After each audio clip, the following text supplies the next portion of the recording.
Sí, eso es lo más importante en cuanto al daño, hablando del lucro cesante y el daño emergente. Disculpe, para presentar, por ejemplo, lucro cesante se necesita sí o sí requisitos, como por ejemplo, en este caso el taxista no tiene boleta de pago, ¿no? ¿Cómo se demostraría que sí saque 400 y no menos, o tienen una tabla, por ejemplo? Lo que tendríamos que hacer es negociar, pues, negociar entre las partes, ¿no? Y si no podemos llegar a un acuerdo, bueno, pues por último te vas a tener que ir por vía judicial, ¿no? Además de ello, puedes establecer el nombramiento de un perito que pueda hacer un trabajo sobre cuánto percibe un taxista al día. Clases de acreedores, creo que estos conceptos ya los hemos desarrollado. El acreedor quirografario y el acreedor privilegiado.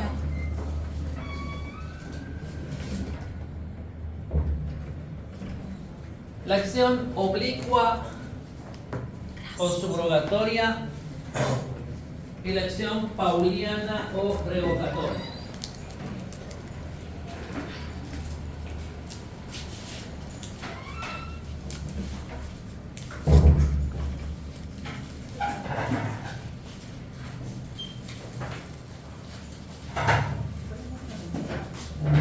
Pauliana o revocatoria. ¿Qué es una acción oblicua o subrogatoria? El caso es el siguiente. Yo les debo dinero a todos ustedes, ¿sí? Soy una persona insolvente. No tengo una casa a mi nombre, no tengo un vehículo, no tengo plata en el banco. ¿Ya? Y muere mi padre. Y digamos que mi padre es una persona que tiene mucho dinero, hay bienes, hay vehículos. Y yo, para evitar, ¿no es cierto?, que eso entre a mi patrimonio, malintencionadamente voy a renunciar a la herencia. Enterado de eso, mis acreedores lo que pueden hacer es una acción oblicua o subrogatoria. Van a ocupar mi lugar, van a hacer la aceptación de herencia en mi lugar y van a cobrar sus acreencias con todos los bienes que reciben de la sucesión hasta el monto de sus créditos. Y lo que sobre, pues nada, queda nomás ahí para el que se declare, porque se supone que yo he renunciado, ¿no? Entonces, la acción oblicua está pensada cuando la persona de forma negligente no cobra o no hace entrar activos a su patrimonio con la finalidad de no poder ser ejecutable con sus acreedores. La acción pauliana o revocatoria. En el primer caso, no tengo nada y no quiero que nada entre a mi nombre. En el segundo caso, sí tengo bienes a mi nombre y los voy a ocultar, ¿no? Entonces, digamos que les debo dinero a todos ustedes y hay una casa que está a mi nombre, es mía. Y antes de que alguno de ustedes vaya a promover algún proceso, alguna demanda, alguna medida cautelar y precautoria, lo que voy a hacer es vender mi casa. La voy a vender a mi hermano, ¿no? Esa va a ser una venta simulada y los perjudicados, que son ustedes como mis acreedores, van a plantear una acción pauliana o revocatoria. ¿En qué consiste esto? Van a tratar de atacar a ese contrato para que el bien vuelva a estar dentro de mi patrimonio. En este caso es el acreedor, ¿no? El anterior era el deudor, digamos, la oblicua. En el primer caso, yo insolvente, hay bienes de mi padre y no los hago entrar. Los acreedores. En el segundo caso, yo sí tengo un bien, pero lo voy a hacer desaparecer, ¿no?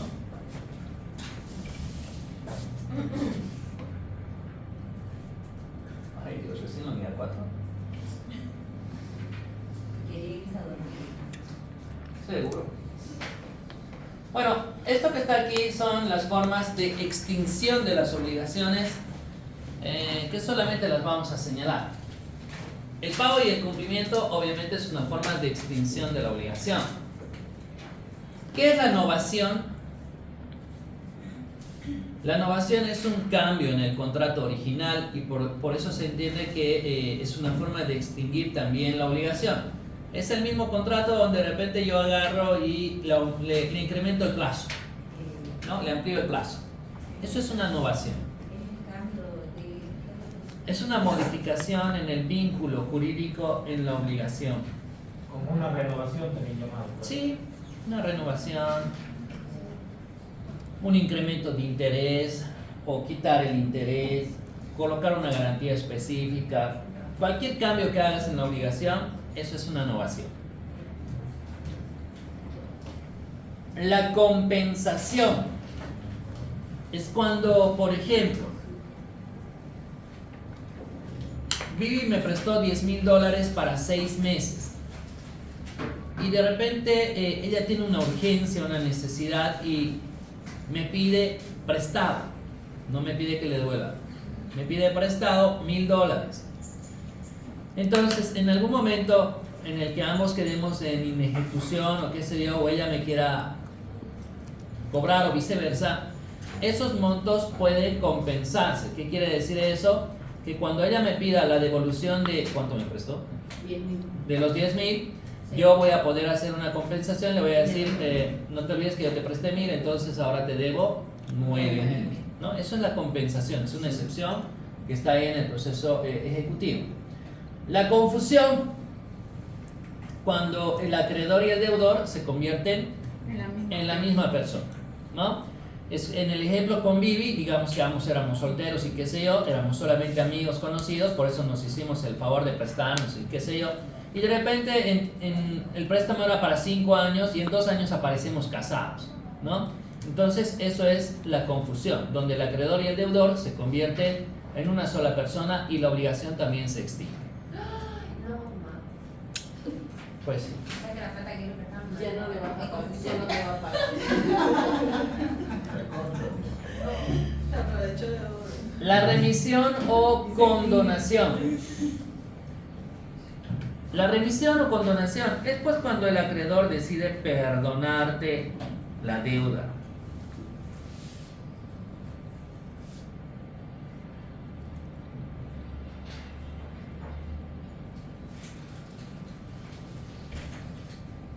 Otra forma de extinguir la obligación, la prescripción. Creo que no hay necesidad de explicarlo.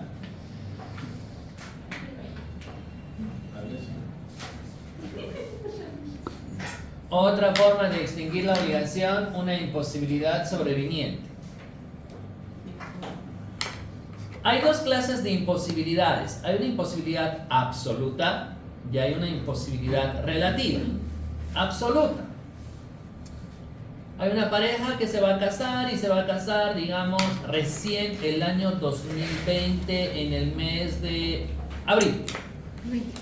2024.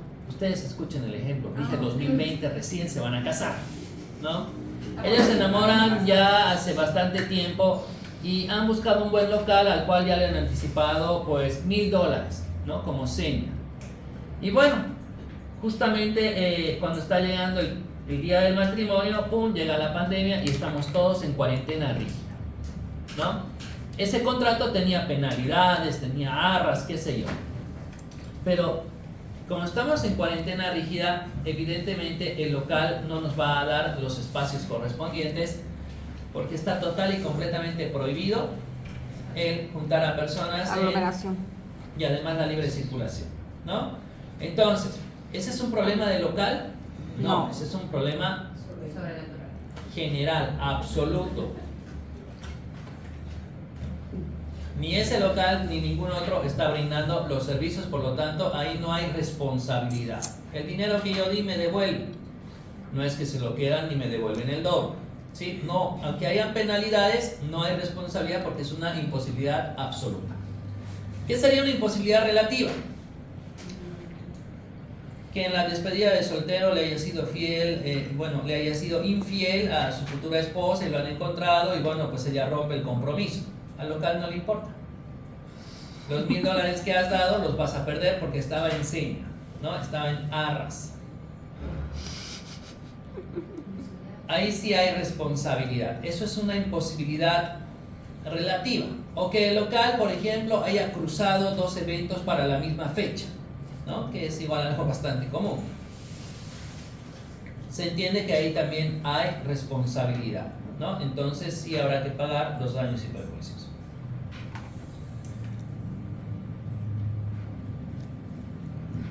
Esto no.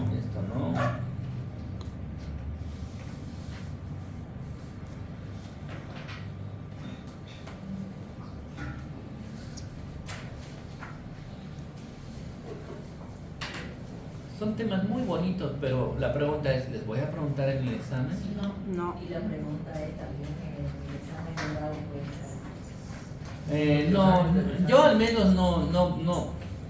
Sus profesores, ustedes tienen que entender esto, yo pienso, no sé, sus profesores no van a ir al examen de grado donde están otros docentes externos a matarlos, ¿no? Yo como profesor, ¿qué quiero? Que mi alumno salga bien. Entonces, las preguntas que hacemos serán pues de acuerdo al nivel de exposición que ha dado mi estudiante, ¿no? Si está bueno, que brille, pues, y si está malo, tratamos de que aletee un poco, ¿no? Pero a veces, de verdad, muy malos, no es culpa de nosotros, es que también los docentes externos observan, ¿no? Entonces amerita preparación. Pero esta pregunta, es que la pregunta ¿cómo va? Realiza la diferencia entre prescripción, caducidad y preclusión. Eso es algo que ustedes tienen que manejarlo, pero muy bien para el ejercicio profesional. Y sería una pregunta muy interesante que se la pueden desarrollar en 1 hora, digo, ¿no? Pero complicado, así que mejor no olviden.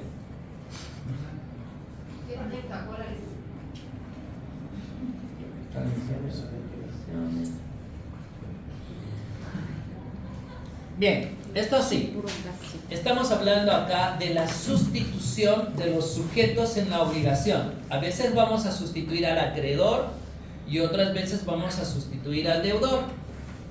¿Qué es la subrogación? La subrogación es un instituto mediante el cual se permite el sustituir a un acreedor por otro acreedor.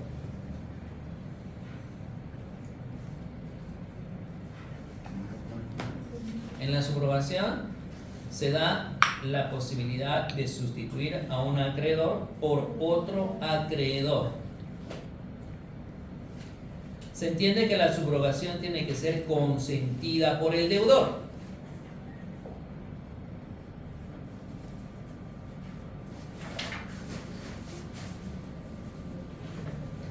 En la subrogación, el acreedor primitivo queda total y completamente satisfecho.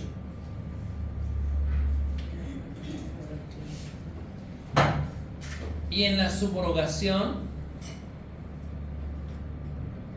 el deudor sigue siendo deudor.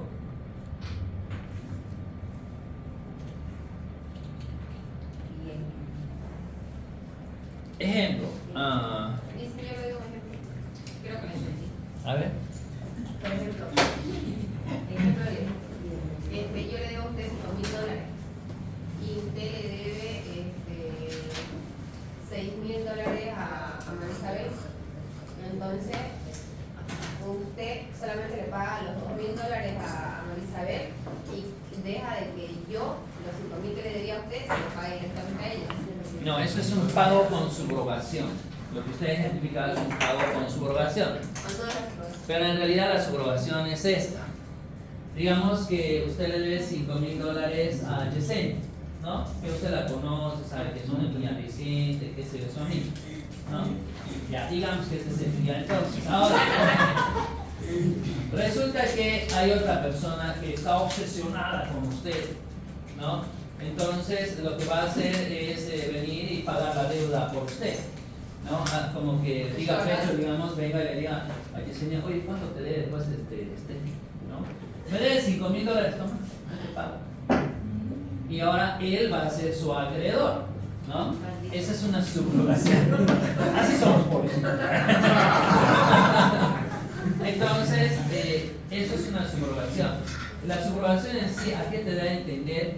Que el poder que tenía Yesenia de constreñirla, presionarla, exigirle el cumplimiento de la obligación, ahora se lo agarró a él, por eso es subrogación. Dice, pero ahí por ¿no? ejemplo que dice consentimiento. Ajá, eso, a eso había. Ahí está el punto, que esto tiene que ser consentido por usted, así dice el artículo 491, numeral 4 del Código Civil. Claro, pero usted, por ejemplo, no dio el consentimiento y ese directamente usted dijo de que ella venía y le decía cuando yo le debía. Para que entienda el ejemplo. Pero ahí está el detalle, que por eso la norma establece que tiene que ser consentida por el deudor. Porque para usted no es lo mismo deberle a su amiga que la conoce a que deberle a este depravado que no sabe qué quiere con usted. ¿No? Bájele, doctor.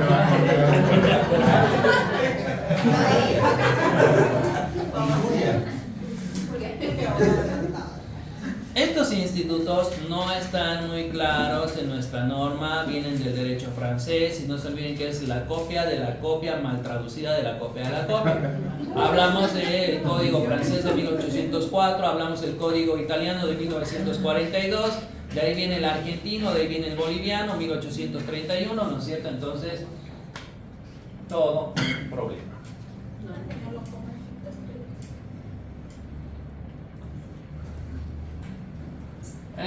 No sé si las clases de subrogación. No, Ya. Yo tampoco. La cesión de crédito. Esta es otra figura.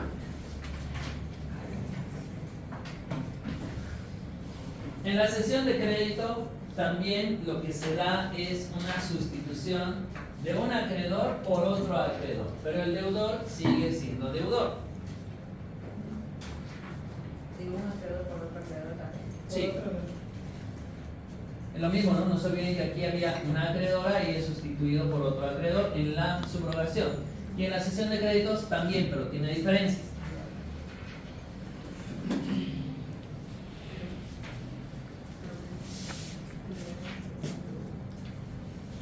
En la cesión, el acreedor primitivo puede quedar total y completamente satisfecho, como también puede ser una satisfacción parcial o puede quedar total y completamente insatisfecho. Ahorita vamos a explicar. Puede quedar totalmente parcialmente también. Bueno, ¿cuál es la figura? Digamos que a mí me deben $5,000. Raquel me debe $5,000. ¿Sí? Bien, tengo un documento escrito y qué sé yo. Ahora, digamos que mi hijo sale profesional, es abogado y le digo, mira, tengo una persona que me debe dinero, te lo regalo, hijo, y hacete tu primer proceso y ganate plata, ¿no? Por decir algo, ¿no? Entonces, si se dan cuenta, esa cesión de crédito yo la he hecho a título gratuito. No le he cobrado absolutamente nada a mi hijo y ahora él es el nuevo acreedor de Raquel. Como también puede que no sea mi hijo, digamos que es Vivi. Y le digo a Vivi, mira, yo me estoy yendo del país y aquí hay una persona que me debe $5,000, está con garantía y todo. Dame $3,000 y te lo paso, ¿no? Entonces, si ella me paga $3,000, hacemos el documento de cesión de crédito y ahora ella es la acreedora. Y en teoría es una buena inversión porque va a ganar $2,000 más intereses, ¿no? Entonces, por eso decíamos, puede que exista un pago total, que es muy raro, que ella diga, toma tus 5,000, yo estoy completo y me voy, ¿no es cierto? Y ahora ella es la nueva acreedora. Por eso una cesión de crédito puede ser a título gratuito o puede ser a título oneroso. Doctor, y esa parte va con el 3% si fuera... Va lo principal y lo accesorio, ¿no? Si era un préstamo con intereses, pues la que ha recibido el crédito igual va a cobrar el capital con los intereses. del tiempo que sea. Porque si estamos Eso hablando se de pacta. Su hijo. Eso se pacta, o sea, si yo ya he cobrado intereses, se puede pactar en que todo eso le pase a mi hijo, lo que yo ya cobré, como también lo que de aquí para adelante venga, ¿no? Pero tendría que firmar. En este caso, el deudor no firma, pero ya está noticiado, porque el contrato ya establecía esa posibilidad. Esto es lo que pasa con los bancos, ¿no? Cuando tú tomas un préstamo, ahí en la letra chica dice que el banco puede ceder, transferir esa cartera de crédito por distintos motivos a otras entidades financieras, o sea, vende el crédito. Sí. Y como tú ya estás firmando, ya estás anoticiado, porque así estaba la cláusula. Por La eso que diferencia cuando...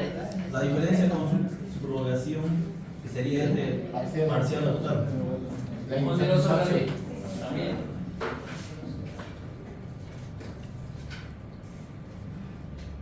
La delegación. Otra forma. En este caso vamos a sustituir al deudor.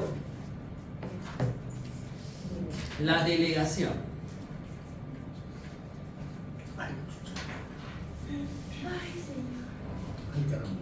Ustedes no se tienen que complicar una definición técnica jurídica. Lo que tienen que decir es en aquellos casos donde la ley, charlarla, pues, ¿no? Están en aquellos casos donde la ley permite sustituir a un deudor por otro deudor, ¿no? Voy a dar un ejemplo y ahí se explain. Ejemplo.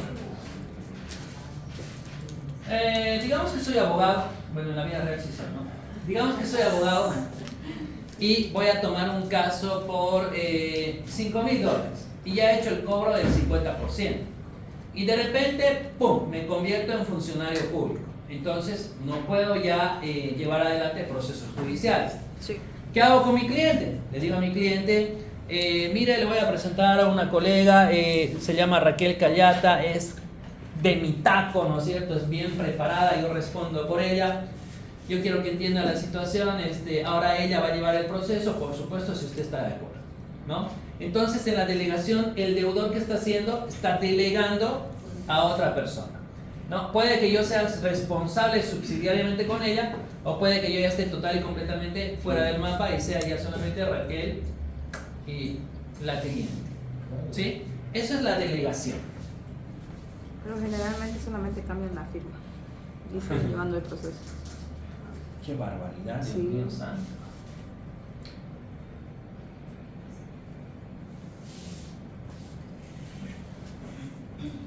Sí, faltaba la expromisión, pero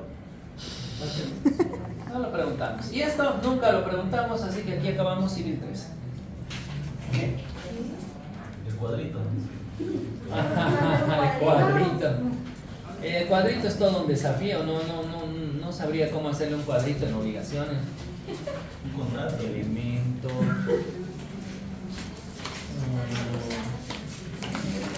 Yo tengo una en la oficina. ¿De obligaciones? Sí. Lo voy a pasar al grupo de WhatsApp un cuadro que yo hice. A ver, como que va a olvidar que no es. No, digo,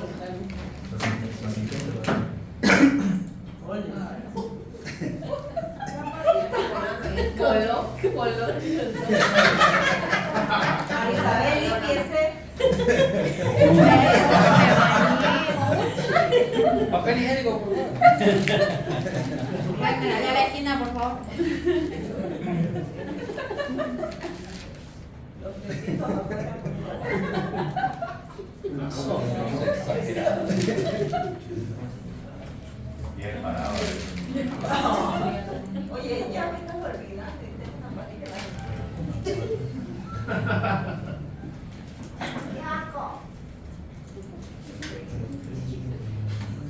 Oye, ¿se van a poder subir al aire, por favor? No, está bien. Pero si está llegando adelante, creo. ¿A usted le llega? Tiemble. Es que ahorita el que está a pie derecho igual van a volar ahorita, así que dándole like. Ahí al lado de Claribel hay un espacio. No está de cartera, no me dijo que eso.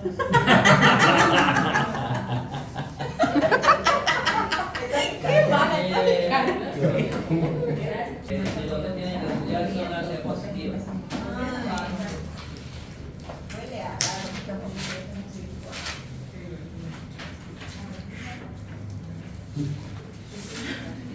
Definición, artículo 450. Lean.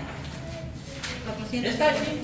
Ah, ya. Hay contrato cuando dos o más personas se ponen de acuerdo para constituir, modificar o extinguir Ya no una manejas.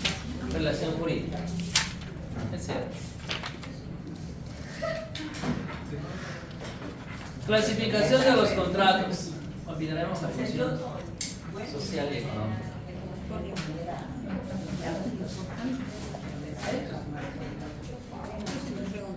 La función social. Sí, ¿en serio? Ajá. Oh, rayos. Bien, resulta ser que los contratos también cumplen una función económica y social, así como el derecho de propiedad.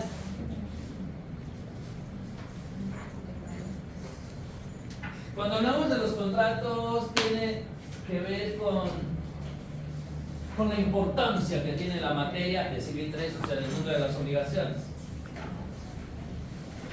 Función social.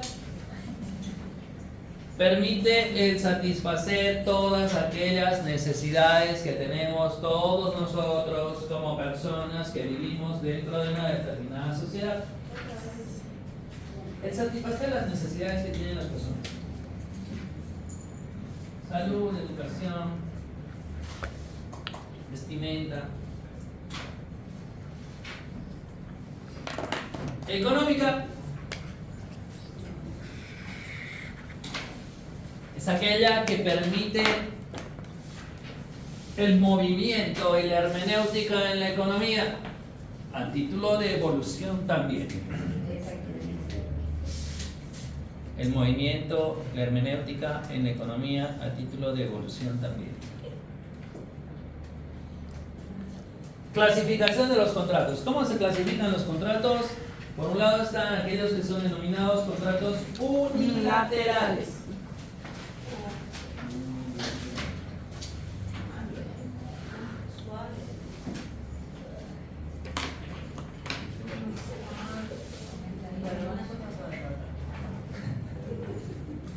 Unilateral quiere decir que solamente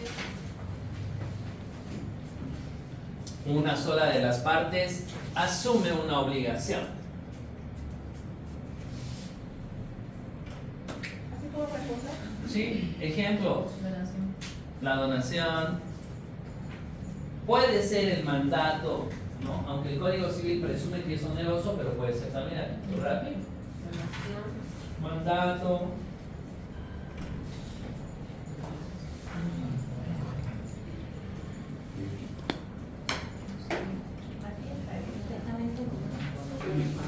Anticipo de legítima.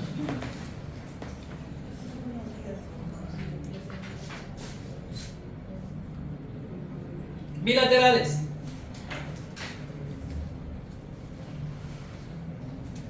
En este caso son ambas partes contratantes las que tienen prestaciones que ejecutar.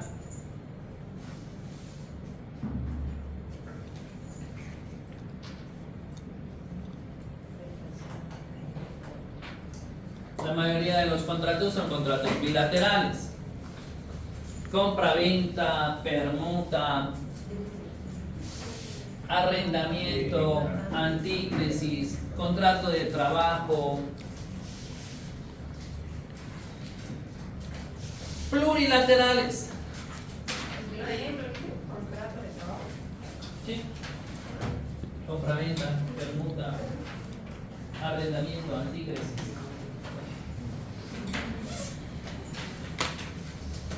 En los contratos plurilaterales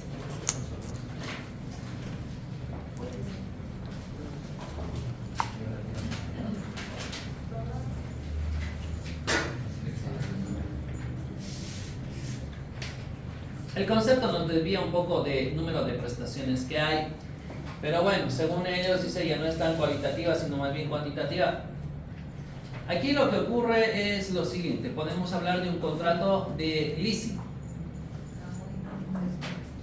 arrendamiento financiero. Ahí tenemos a tres partes contratantes. Uno, la entidad que se dedica a hacer el leasing. Dos, la empresa que va a vender un producto específico. Y tres, la empresa que necesita comprar ese producto específico. Entonces tenemos una conjunción de prestaciones. Por un lado habrá la compraventa y por otro lado habrá el arrendamiento del bien. Por eso es una obligación plurilateral. Solo en ese caso. No, el otro ejemplo es la constitución de una sociedad de responsabilidad limitada donde hay varias personas que aunan esfuerzos para un proyecto en común. Sí. Ese, sí.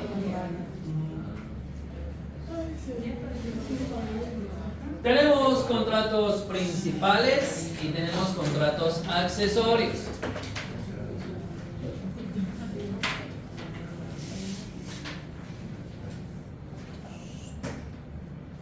Un contrato principal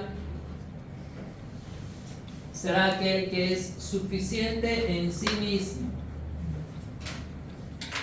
No requiere de ningún otro contrato posterior.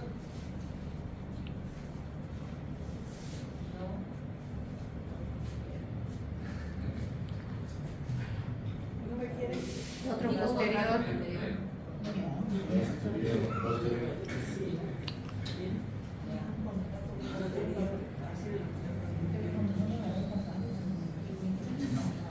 ¿Y qué es un contrato accesorio? Adenda. Exacto, ¿no? Puede que necesiten de algún otro contrato principal para su perfeccionamiento. El ejemplo de abajo no lo tomen en cuenta. ¿Qué es el nuevo? Necesitan de otro para su. Son aquellos que requieren de un contrato principal para su perfeccionamiento.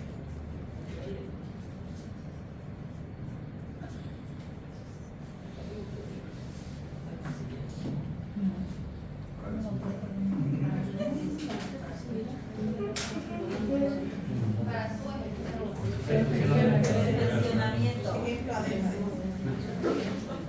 Tenemos contratos conmutativos y tenemos contratos aleatorios.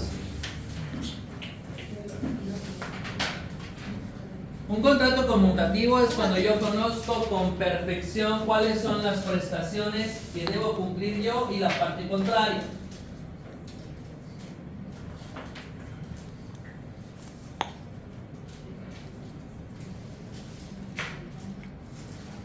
Con perfección. Las prestaciones que deben ejecutar ambas partes. Ejemplo, voy a comprar un vehículo Vitara. Sé qué clase de vehículo es, qué modelo, qué color, sé lo que estoy comprando. Y la otra parte sabe exactamente que le voy a dar una suma de $15,000 por ese vehículo. Entonces, las prestaciones son conocidas por ambas partes. Provechos y gravámenes conocidos por ambas partes. Aleatorio. Aquí viene el factor del alias. La suerte, la fortuna y la incertidumbre. La lotería.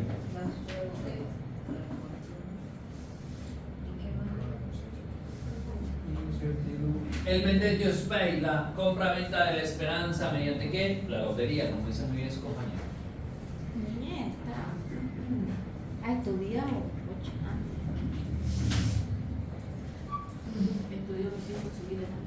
Un contrato de compra-venta de cosecha a futuro también es aleatorio. No están plenamente determinadas ni los provechos ni los gravámenes que tienen ambas partes contratantes. compraventa De cosecha a futuro. ¿Siempre es así, medio lentita? La verdad que sí, pues ya me duele la mano. No son por ahí. Hay onerosos y hay gratuitos.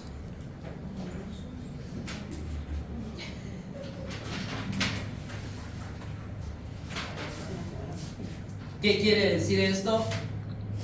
Los onerosos son aquellos que tienen, pues, gravámenes y prestaciones para ambas partes. La mayoría de los contratos son onerosos. Prestaciones para no pagar.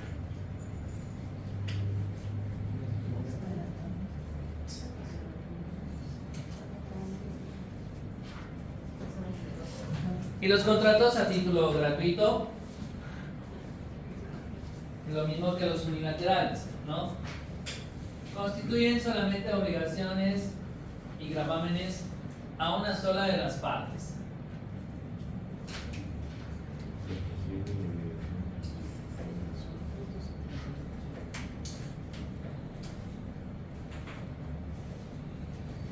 Hay contratos instantáneos y de trato sucesivo.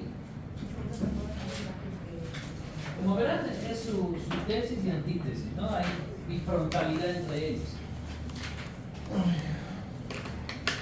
Los contratos instantáneos son aquellos que tan pronto nacen, pues ya se ejecutan y se terminan.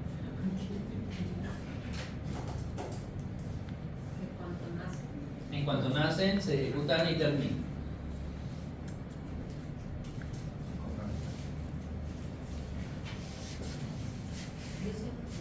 Ejemplo, la compraventa, la permuta. Y los de trato sucesivo son todos aquellos que tienen una perduración en el transcurso del tiempo. Trabajo, arrendamiento, son aquellos que tienen una duración en el transcurso del tiempo.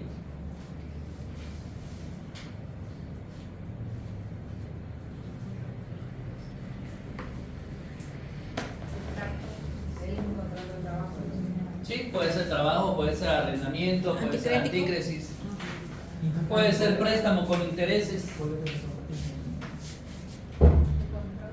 Tenemos contratos nominados y contratos innominados.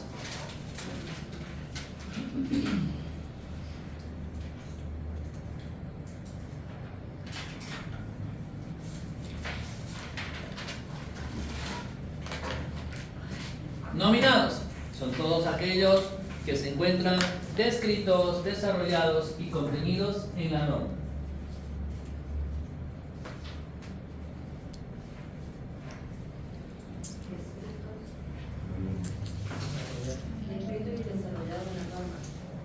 Ejemplo, compraventa, donación, mandato.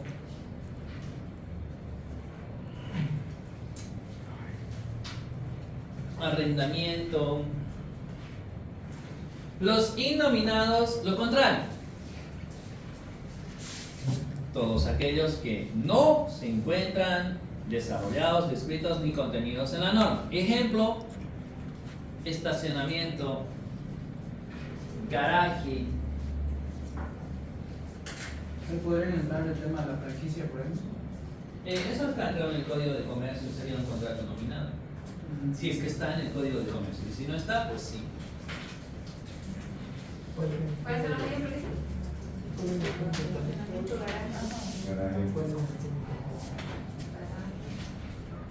Tenemos contratos consensuales, reales y formales.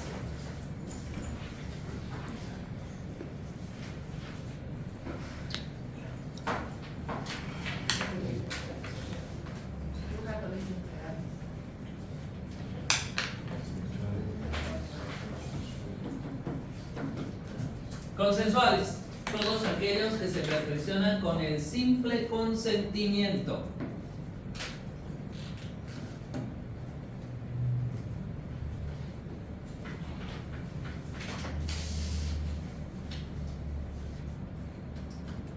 Reales, aquellos que además de requerir el consentimiento para su perfeccionamiento, requieren adicionalmente de la entrega del bien.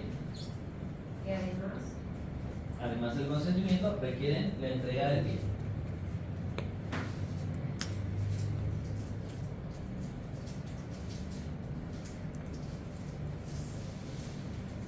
Formales. pero no quiero decir.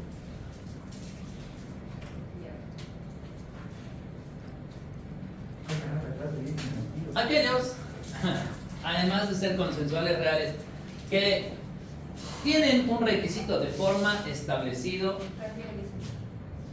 por la ley. Además, Tienen un requisito de forma exigida y establecida por la ley.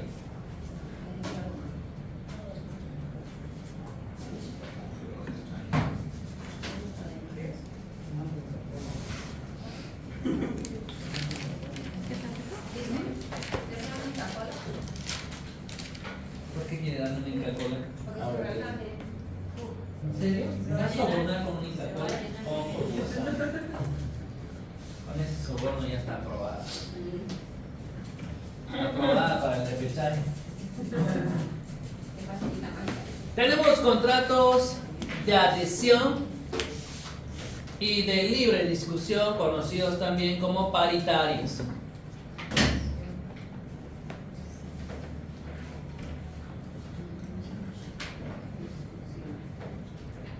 esa discusión no sabemos bien.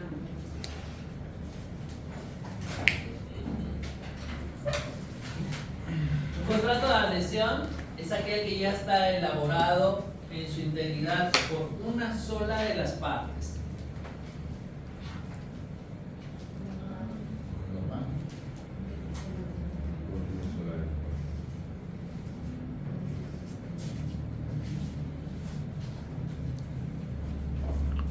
Esos que a veces están en un formulario, ¿no es cierto? Lo arrancan, ponen el nombre, la firma y ya está.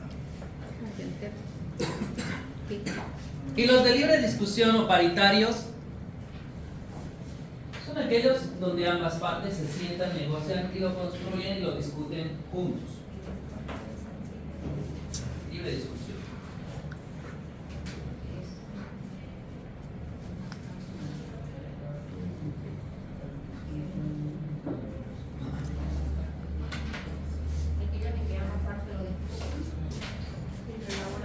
La cláusula.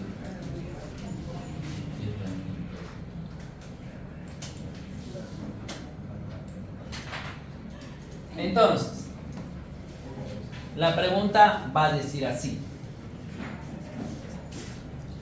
Realice la clasificación de los siguientes contratos.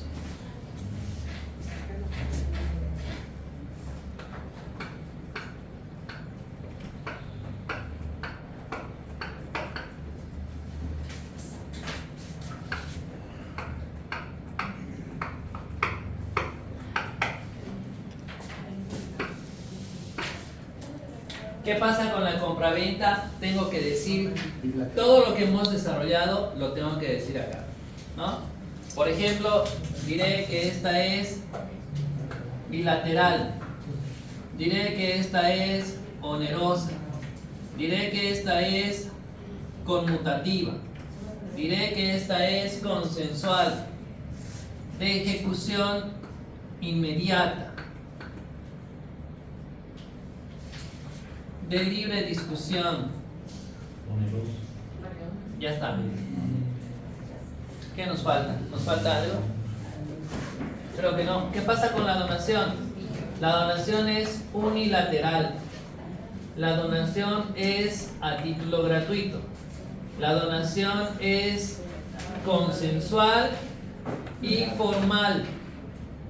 La donación es de ejecución inmediata. La donación es de libre discusión. Y la donación, una clasificación que no existe acá, es intuito personae. No siempre, pero por lo general, ¿no? O decir su característica, digamos, en cada caso de su clasificación. ¿Dice la compraventa real igual? No. No. La compraventa es de ejecución inmediata y es solamente consensual. ¿Qué quiere decir? Que cuando escucho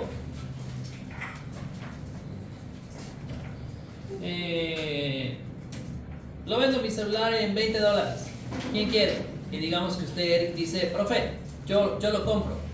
Entonces es instantáneo, el derecho propietario ya está donde usted, ¿no? El tema de que yo tenga que ir a entregarle y usted el dinero ya es secundario, pero el contrato ya está perfeccionado.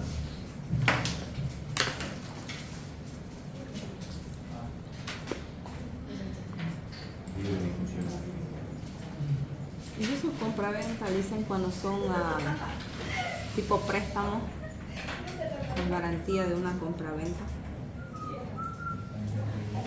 Compra-venta con pacto de rescate o compra-venta con reserva de propiedad a plazo. O esas compra-venta con financiamiento. A veces el banco te presta una suma de dinero y al mismo tiempo compras la casa. Ese sería un buen ejemplo de un contrato plurilateral, porque hay un préstamo de dinero y una compra de un bien inmueble más. Es lo mismo lo que saben con los tipos de préstamos que hay actualmente en el periódico.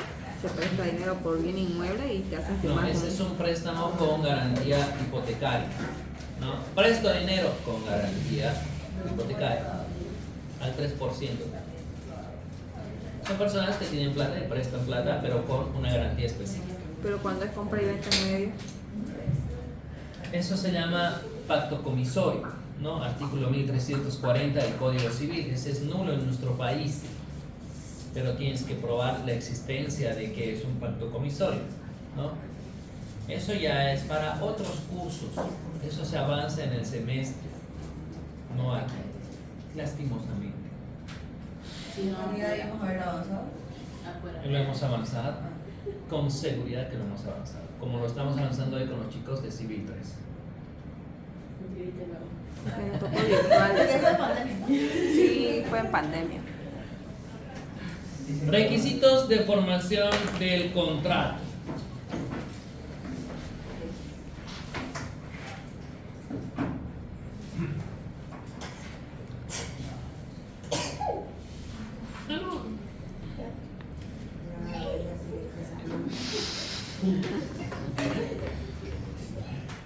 Bien.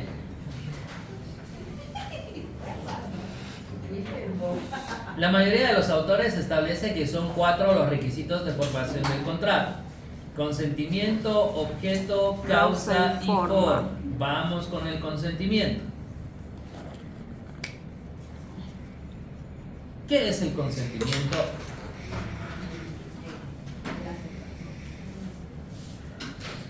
Es la exteriorización de la voluntad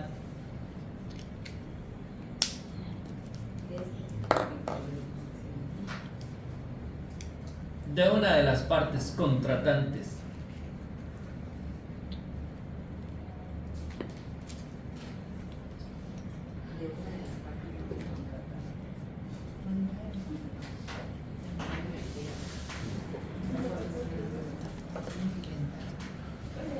mi espalda. Así como para eso.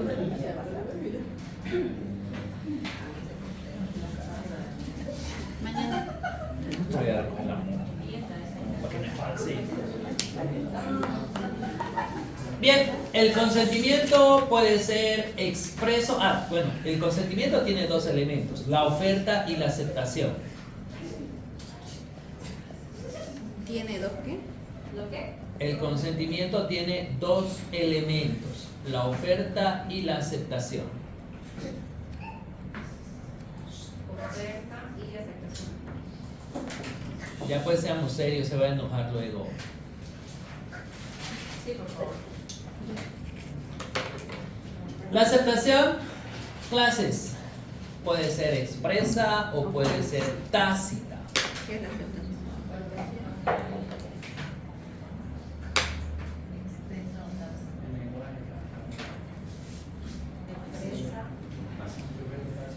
¿Qué es casi lo mismo que consentimiento?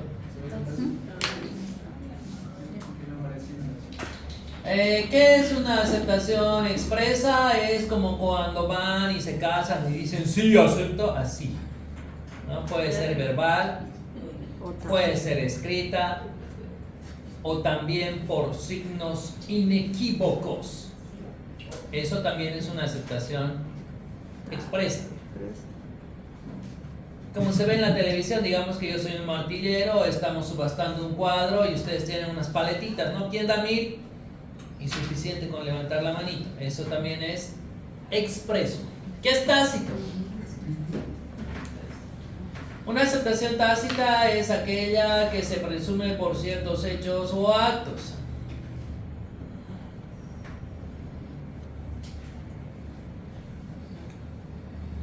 Por ejemplo, muere mi padre. Yo debería hacer una aceptación pura y simple, pero la puedo hacer de 2 formas: una expresa, por escrito ante el notario, y una tácita sería que yo, por ejemplo, agarre y empiezo a administrar sus bienes, empiezo a cobrar deudas, empiezo a pagar deudas que él tenía. Entonces esa es una aceptación tácita.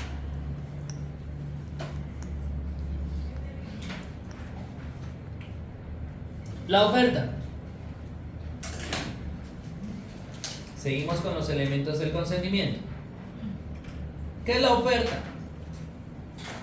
Es todo aquel aviso o policitación o invitación que hace una de las partes a la otra parte contratante.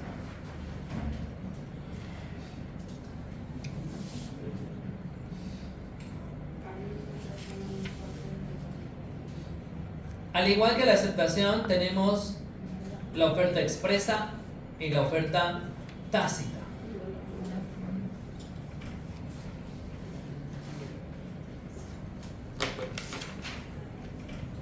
en los mismos conceptos. Además de ello, la oferta puede ser dirigida a una persona determinada.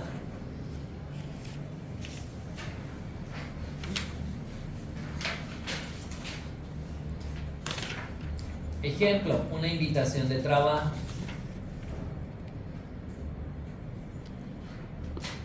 Solo ella tendrá la facultad de aceptarla o rechazarla. La oferta puede ser dirigida al público en general. Habrá una amplia difusión. Quiero vender mi auto. No me interesa quién lo compre, lo que me interesa es que pague lo que yo quiera. Cualquier persona podrá aceptar.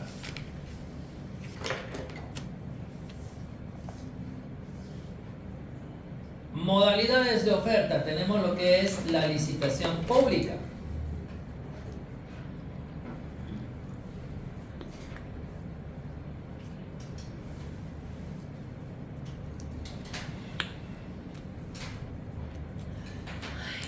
Una licitación pública es una oferta para que hagan ofertas.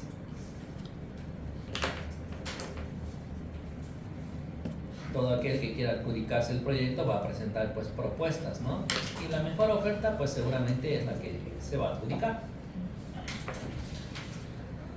Tenemos las subastas públicas. Aquí hay igual un concurso de ofertas, la mejor oferta, la más alta, se queda con el mismo. Ejemplo, venta judicial.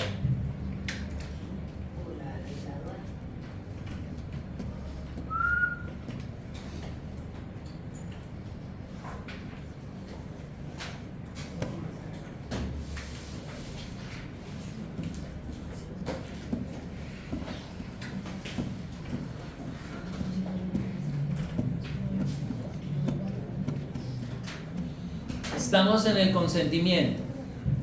Vicios del consentimiento.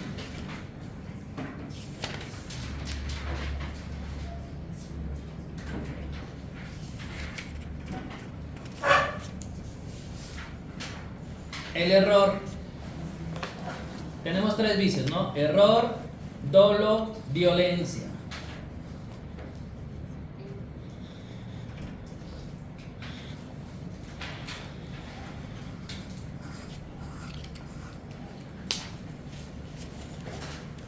El error es aquella falsa apreciación de la realidad.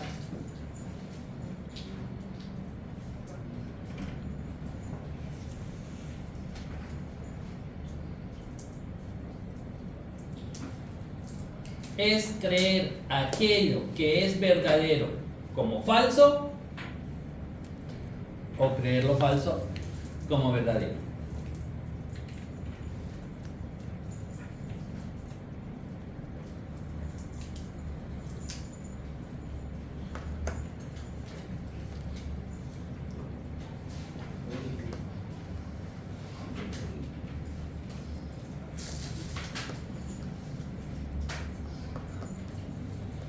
Para el Código Civil solamente nos interesan estas dos clases de error, el error esencial y el error sustancial. ¿Y el error de cálculo? No es tan importante. Céntrense en esto. ¿Error esencial? Error esencial y error sustancial.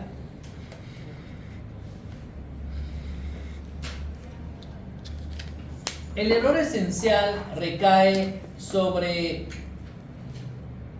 el objeto propio en el contrato.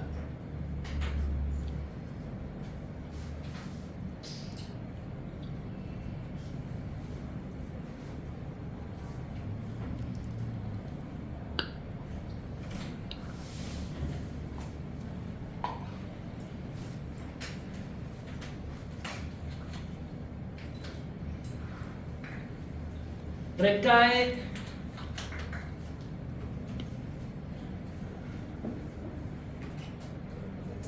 es que no sé si lo vamos a confundir con esto. Esperen un ratito de verdad.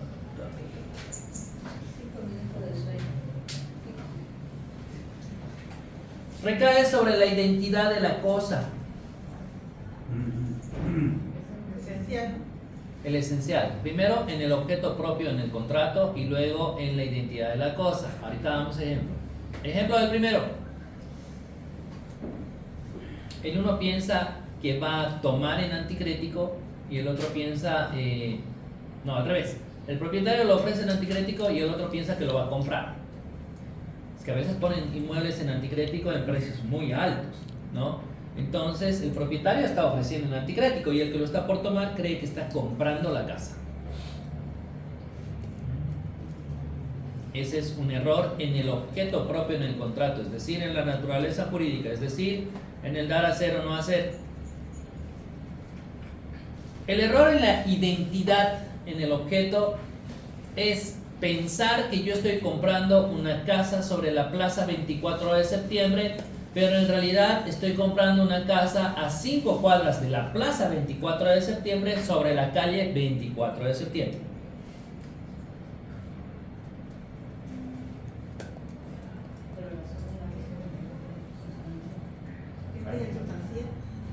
Ese es el sustancial, el esencial. Una falsa apreciación.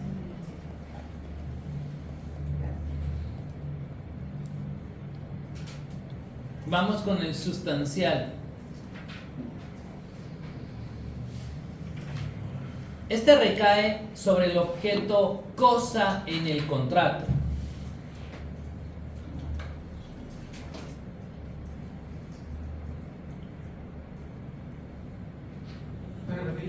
Este recae sobre el objeto cosa en el contrato. O sobre la identidad de la persona o sus cualidades.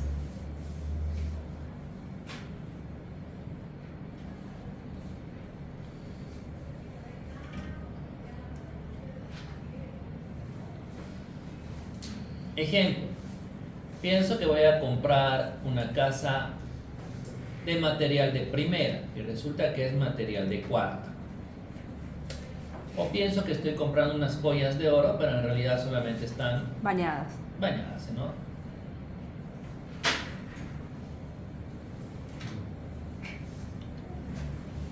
En la persona o sus cualidades, pienso que estoy contratando a ese excelente profesional que se llama Marco Reyes y no, pues pensé que era el tatuador y he contratado al abogado, digamos, ¿no?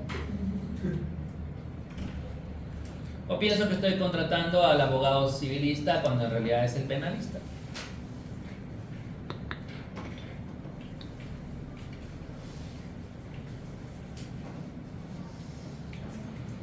El error esencial es causal de nulidad.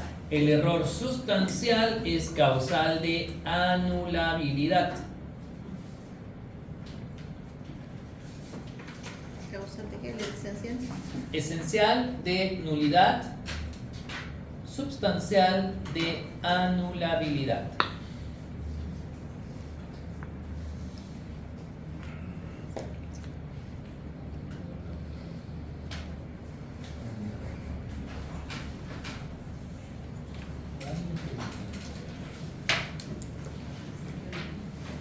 El dolo.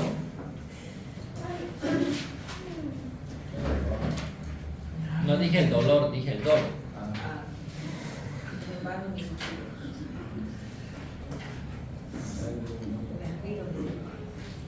El dolo es un conjunto de artificios y maquinaciones, además de reticencia,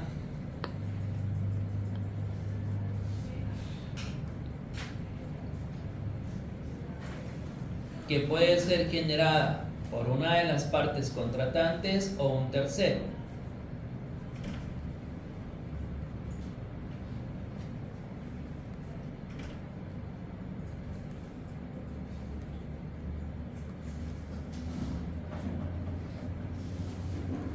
Con la finalidad de obtener una ventaja en desmedro de la otra parte.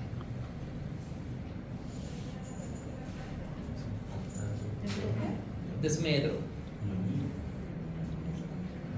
Entonces, fíjense ustedes, el error es compartido. Uno cuando se equivoca, se está equivocando el que te vende y tú que estás comprando se equivocan. Es compartido, ahí no hay responsabilidad, no hay indemnización. Mientras que el dolo es un error inducido, ¿no? Una de las partes o un tercero te está provocando para que tú caigas en dolo, en error.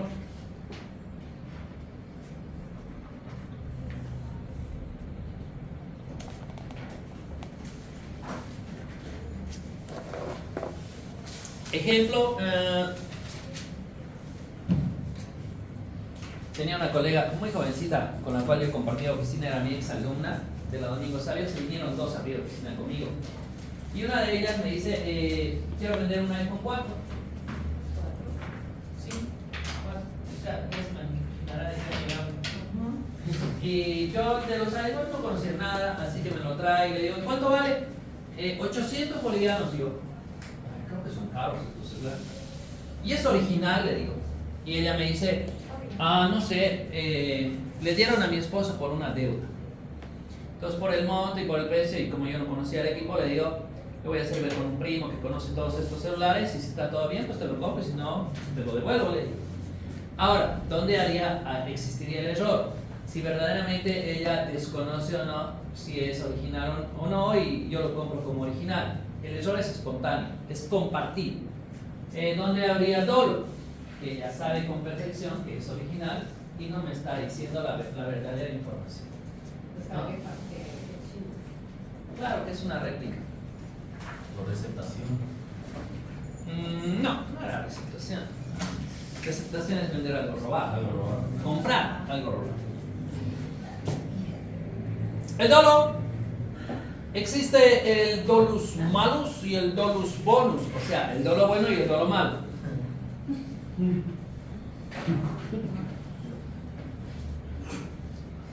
El dolo malo es aquel que es reprensible, es aquel que es sancionado por la norma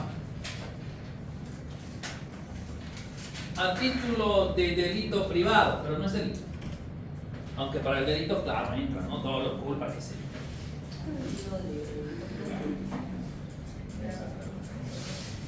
El dolo bueno,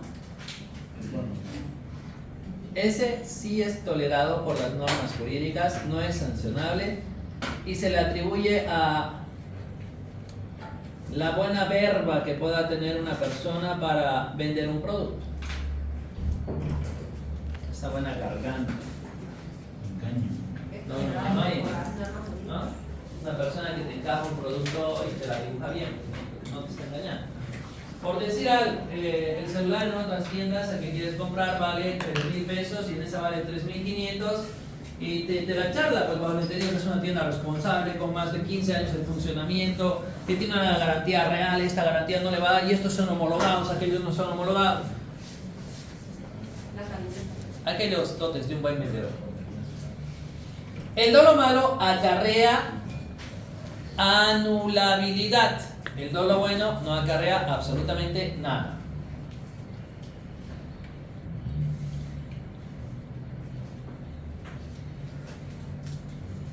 Aquí debería decir elemento objetivo y aquí debería decir elemento subjetivo, pero ya, está así, no importa. ¿Cuál es el elemento material?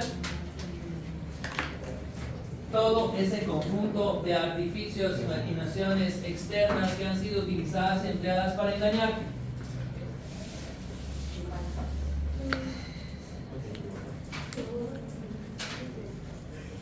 O sea, te tocan el vidrio y te dicen, oiga, joven, ¿no quiere comprar esta cámara original Sony? ¿No? En su bolsita, en su mochila negra. Y desde ahí ya te la está dibujando, ¿no? Como si estaría recién robadita, a un precio de gallina muerta. Tú abres, sacas la caja y dice Sony, sacas el producto ahí, el sello de Sony ha pegado, ¿no? Pero es trucho, ¿no? Eso pasa más que todo con las herramientas. Taladro, Ajá. ¿no? En Chapa. las terminales siempre venden eso. Exacto. Ahí hay un elemento material las marcas que no son reales, y hay una reticencia, el silencio que intencionalmente guarda él por el vicio oculto que tiene el bien.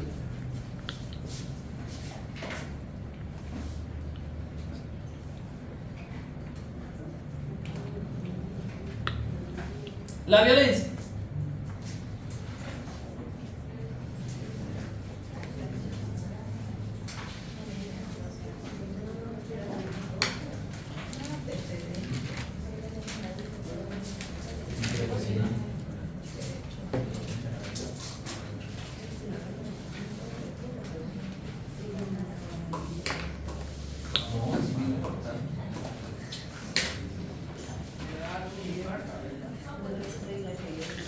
Agárrelo, que le diga la verdad, manipulado.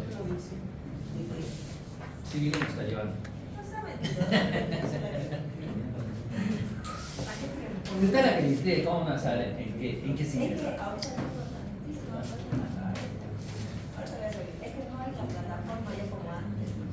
Entraba a mirar la edad, ¿no? Ay, solamente que es la oculta para usted. No, que no se puede ni descargar eso. No puede, claro, le quita la contraseña, le hace contraseña, o lo pega aparte.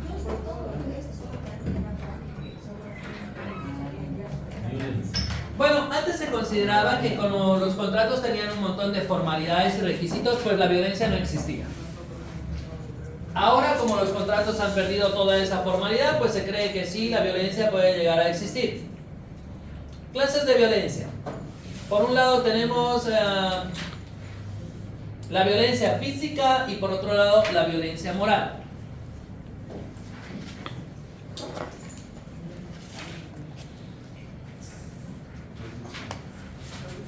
No se dejen guiar por el nombre. Violencia física no tiene nada que ver con su integridad física. No, nada que ver. La violencia física es aquella que ustedes experimentan los días viernes y sábados cuando se van a farrear. Yo también. Aquí vamos a decir que no. O sea, en la violencia física, la persona está total y completamente privada de su intelecto. Está ebria, está hipnotizada o está drogada. Está privado. Como la película de ¿Qué pasó ayer?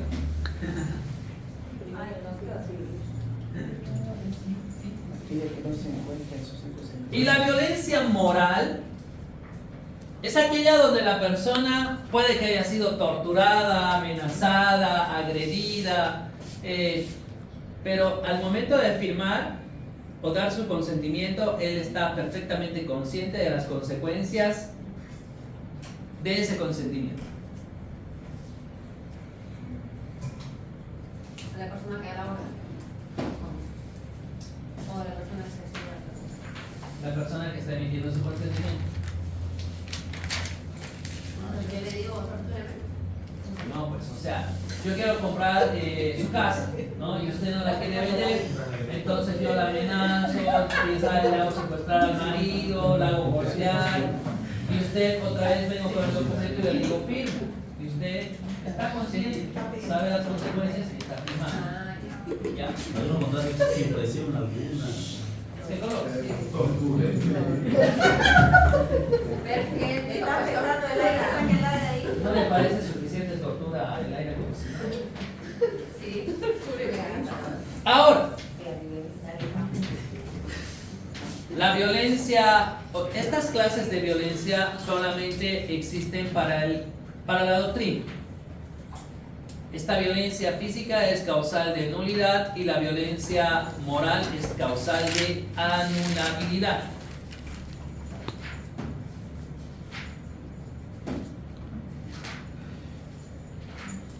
La física es nulidad, ¿no? Sí. La primera nulidad y la segunda anulabilidad. La física, anulabilidad. La física nulidad. La diferencia es Creo que ya se le acabó su intelecto. Está en violencia física, ya ahorita, ¿no? es una mezcla.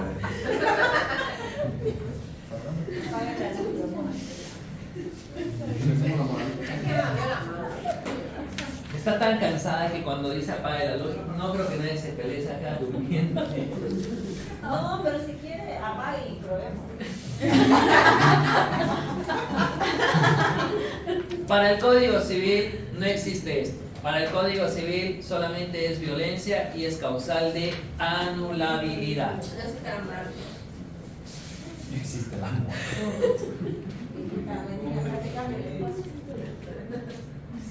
La capacidad, les dije, ¿no? En Civil 4 vamos a ver capacidad, algo que estaba en Civil 1. ¿Qué es la capacidad? Es aquella aptitud que tiene toda persona de poder adquirir derechos y obligaciones.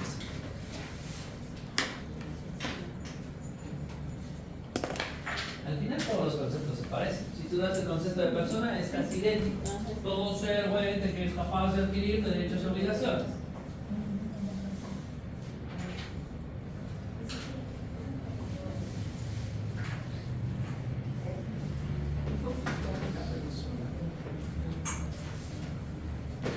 Ya murió mi tío.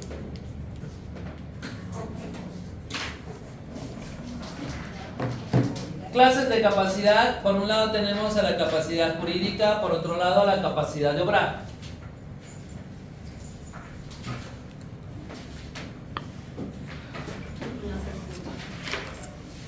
La capacidad jurídica es aquella que se adquiere con el inicio de la personalidad.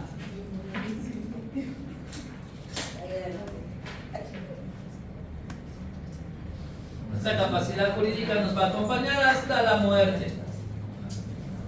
Aquella que se requiere con el inicio de la personalidad. Nacimiento.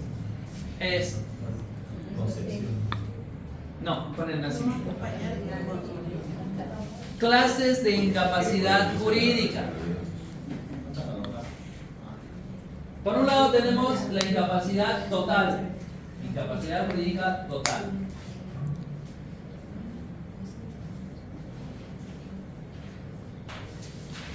Hoy en día esa no existe porque técnicamente sería convertir en esclavo a otra persona. Incapacidad jurídica parcial. Esta solamente ataca a determinadas personas. Son personas que tienen capacidad jurídica, son personas que son mayores de edad, gozan de capacidad de obrar, pero tienen esta incapacidad jurídica parcial. ¿Quiénes? Los extranjeros. Por razones de nacionalidad. Los extranjeros no pueden venir acá a nuestro país y ser, por ejemplo, candidatos políticos.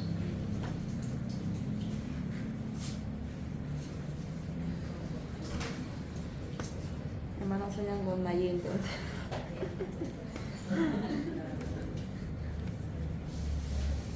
Por razones de edad.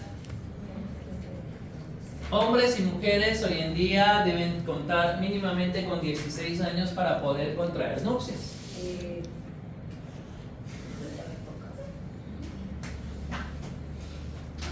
Por razones de deshonor.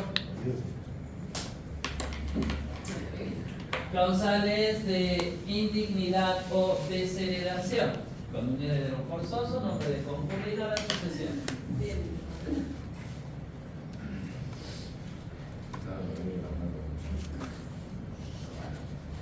Por razones de género, esta prácticamente ya está fuera de contexto actual. Antes, la mujer divorciada o viuda no podía casarse en los 300 días, sino después. Para que no achaquen, pues, para que no achaquen a la guagua, ¿no? Y ahora se viene, se dejan achacar, ¿no? Pues ya eso es otra cosa, ¿no? Bueno, ahora con un simple retraso ya pueden hacer un test de embarazo y saber pues, si está o no está, ¿no? Y por último, si alguien te quiere con tu guagua adentro, pues. Alguien que le gusta El problema de uno. Claro, así mismo. Chocochoro ese es el carrito que cría ahí en la gente. ¿Quién?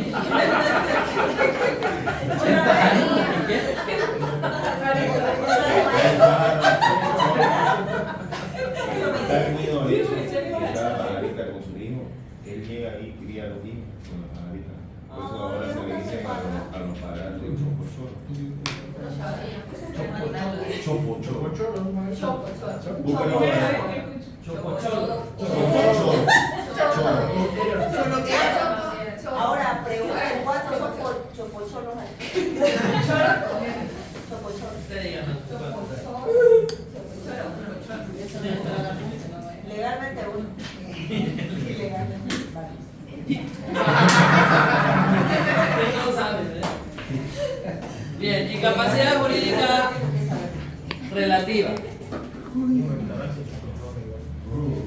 ¿Dónde hay ese Ay, restaurante? no sabía que era Ella eso. por que había ¿Alguna vez escuchaste esa palabra?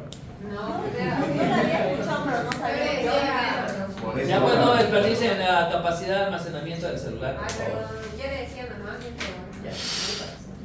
que Incapacidad jurídica relativa. Acá también estamos en un escenario donde posiblemente las personas son plenas y completamente capaces, solamente que están impedidas de celebrar ciertos contratos o actos.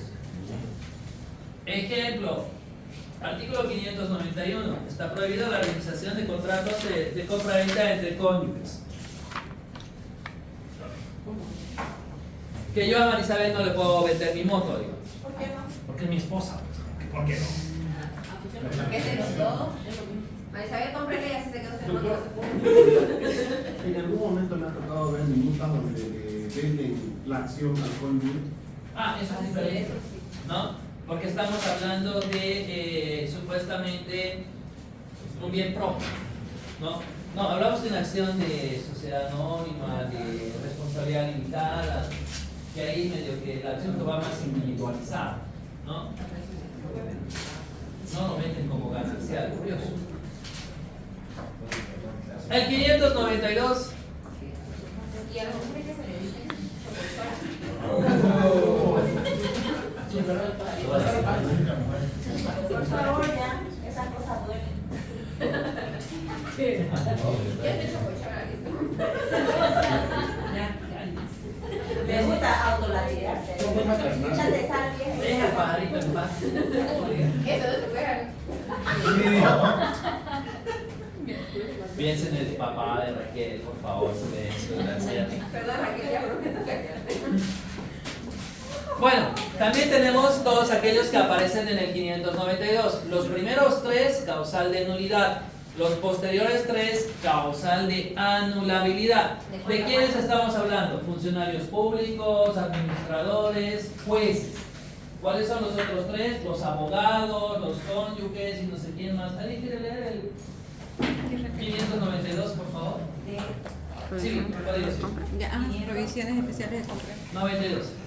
Prohibiciones Voy a especiales. leerlo, Yesenia. Prohibiciones especiales de comprar. Yesenia. No pueden ser compradores ni siquiera en subasta pública, ni directa ni indirectamente. ¿Todo? Obvio, No, güey. mierda. La puntita. Quienes administran bienes del Estado, municipios, instituciones públicas, empresas públicas y mixtas u otras entidades públicas, respecto a los bienes confiados a su administración. Parágrafo 2. Los funcionarios públicos respecto a los bienes que se venden por su ministerio. Ya pues denle bola a Yesenia, por favor. Por su ministerio. De ustedes, la abuela. Perdóname, no. No tengo que burlar. Ya, parágrafo 3. Los magistrados, jueces, fiscales, secretarios, actuarios, auxiliares y oficiales de diligencia respecto a los bienes y derechos que están en litigio ante el tribunal en cuya jurisdicción ejercen sus funciones. Parágrafo 4. Los abogados respecto a los bienes y derechos que son objeto de un litigio en el cual intervienen por su profesión hasta después de un año concluido. Numeral, no parágrafo. Ah, Numeral. numeral, perdón. Ay, perdón. Numeral. Ya. Gracias, Yesenia. Poder de disposición. Entonces los tres primeros eran nulidad. Los primeros tres, causal de nulidad, y los posteriores tres, anulabilidad. ¿Sí? Bien. ¿Qué es el poder de disposición? Para que nosotros hablemos de un poder de disposición, debemos entender que la persona es el titular del bien o del derecho.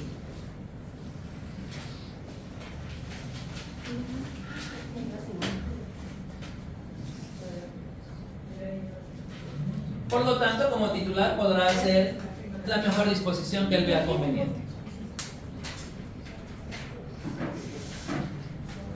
¿Qué es la capacidad de obrar? Aquella que te permite ejercer por ti mismo todos los actos de la vida civil. Se supone que la vas a adquirir a partir de la mayoría de edad, 18 años.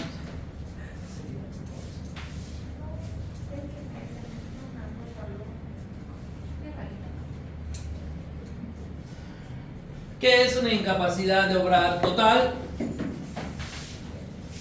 Es esa falta de aptitud que tienen algunas personas, como ser los menores impúberes, aquellos que tienen algún desequilibrio mental, los menores de edad. Interdictos, ¿no? Sí. Bien. Ya está el consentimiento. El consentimiento, para que sea válido, tiene que tener la persona capacidad. Por eso es que vemos la capacidad acá. Primer requisito de formación terminado. Segundo, el objeto.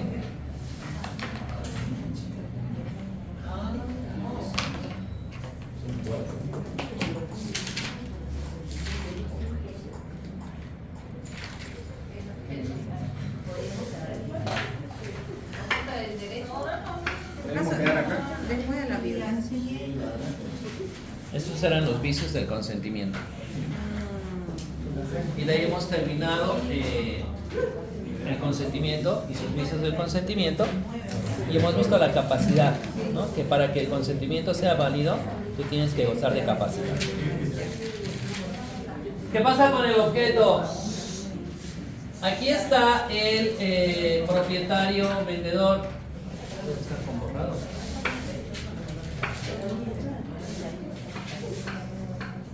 Aquí está el comprador, que vamos a comprar una casa.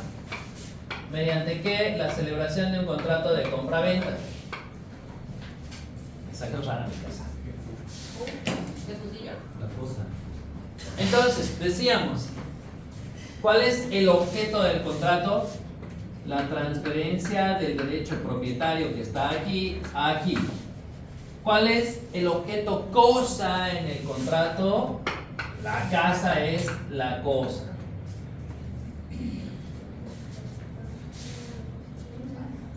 Ahora, yéndonos a el objeto. Bueno, según nuestro Código Civil, hay bastantes acepciones sobre el objeto. Algunos hablan del objeto del derecho, otros del objeto de la obligación, otros del objeto del contrato. Muy bien.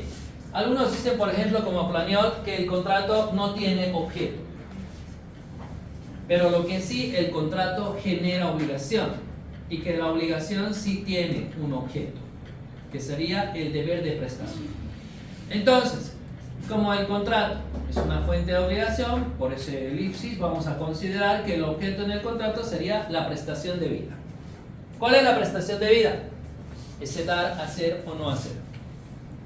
Masud dice exactamente lo mismo, que el contrato sí tiene un objeto, que es el deber de prestación. Obligaciones de dar, hacer y no hacer, ya lo hemos visto.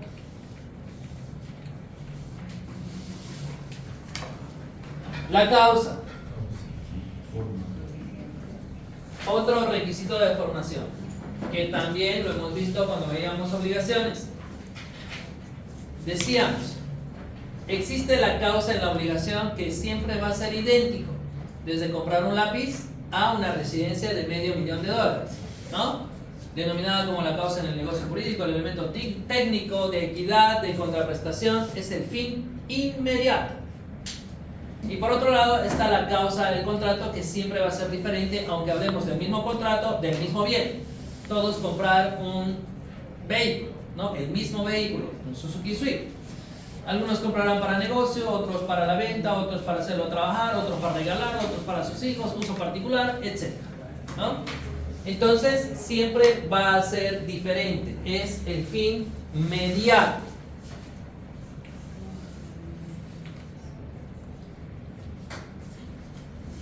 La causa debe ser lícita.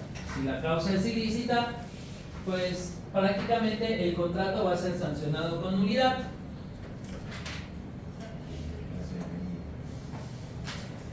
Por un lado está la causa ilícita y por otro lado el motivo ilícito. ¿Cuál es la diferencia? Ahí está, artículo 489 y 490.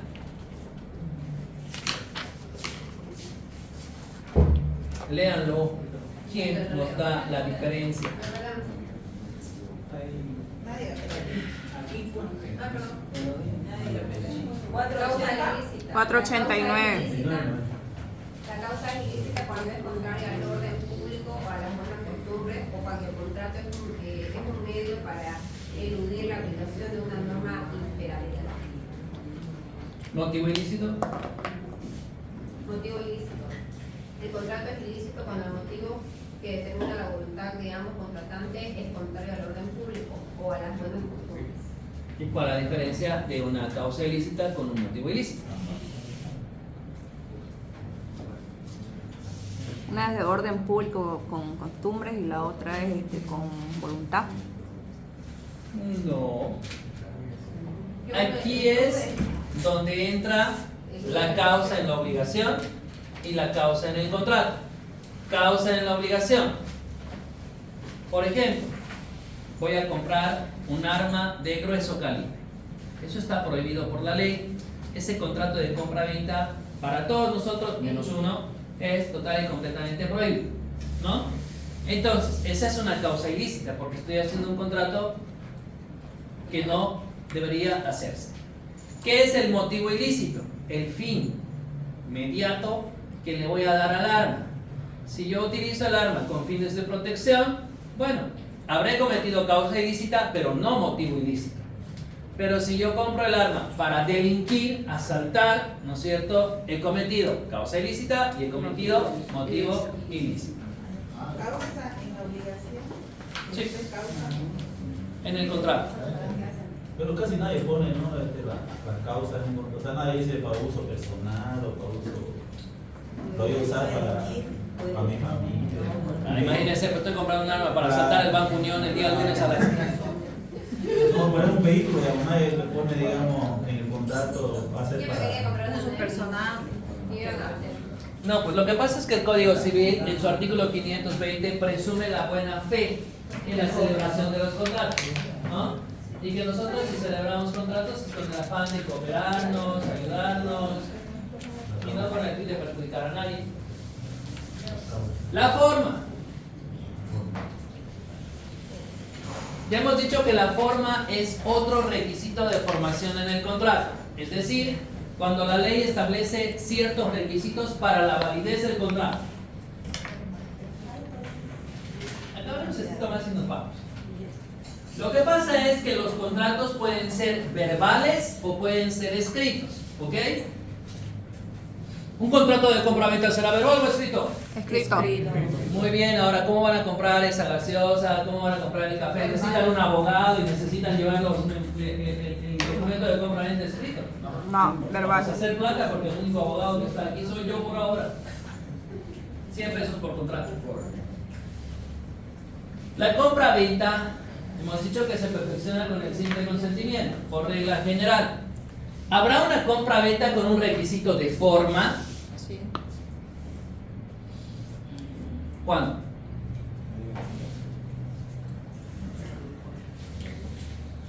El Código de Tránsito y Decreto Reglamentario ha establecido que la compra-venta de vehículos tiene que hacerse en documento público. ¿Ok? Bien, entonces, volvemos. Los contratos pueden ser verbales o pueden ser escritos. Cuando la ley te dice escrito, Es escrito. tengo dos formatos. Número 1, documento privado. Número 2, Documento público. documento público. En las clases de forma tenemos ad solemnitatum y ad probationem. El ad solemnitatum es que la ley me ha exigido ese requisito de forma, si no mi contrato no es válido. Anticrético. La ley dice sí o sí en documento público. Si no lo cumplo, mi anticrético no vale. Aprobación. Esto es cuando las partes quieren probar la existencia del negocio jurídico. Por ejemplo, hemos dicho que la compra-venta no necesita contrato escrito.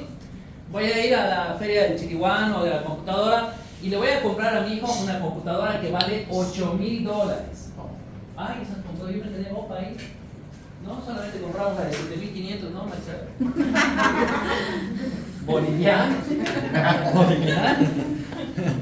¿No?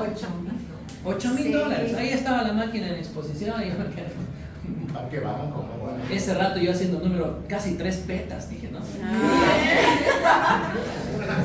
Entonces, fíjense, cuando yo voy a comprar algo de un valor elevado, que no tiene un requisito de forma porque la ley no lo exige, yo puedo hacerlo por escrito para mayor seguridad. Por eso se llama aprobación. Es para que yo, claro, un auto chuto, por ejemplo, para que no me moleste el que me lo ha vendido o algo, un primerito, ¿no? Pero sabemos que ahí hay causa ilícita, pero no motivo ilícito. Dice, ¿qué pasa si uno, por ejemplo, sale en estos autitos ¿Igual? Esos autitos de control remoto, pero que ahorita ya vienen con pantallita, no sé cuánto. A la calle un policía lo para. ¿Y usted entra en ese auto?